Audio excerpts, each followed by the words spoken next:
Hundreds of people gathering in several cities, standing with the AAPI community. Good evening, everyone. Thanks for joining us. I'm Terry McSweeney. And I'm Janelle Wang. Their message is simple. The hate and attacks on the Asian American community will not be tolerated. NBC Bay Area's Christie Smith, she's in San Francisco, where students were the driving force behind a march and a rally.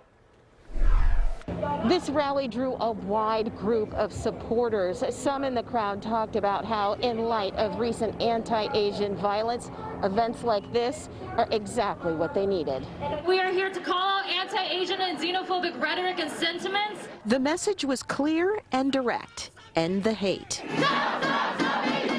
It's a rally to bring awareness to the different attacks that are happening on to Asian Americans and Asians, elderly and women.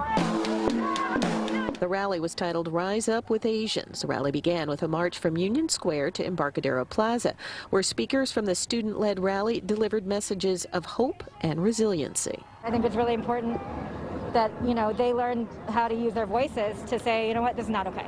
Debbie Kim brought her children. She says violence against the Asian and Pacific Islander communities isn't new, but it does seem to be getting more brazen. It's terrible. My parents are arriving tomorrow. They're 74, and I'm going to keep them real close by to us.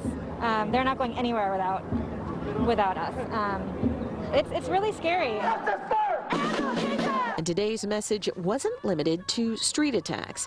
The family of Angelo Quinto spoke out as well. He died after a confrontation with Antioch police who had been called to his home for a mental health crisis. There's no good reason that my brother, Angelo, should not be here protesting or speaking up against anti-Asian violence today. The messengers were varied from speaker to speaker with a common theme: outspoken solidarity.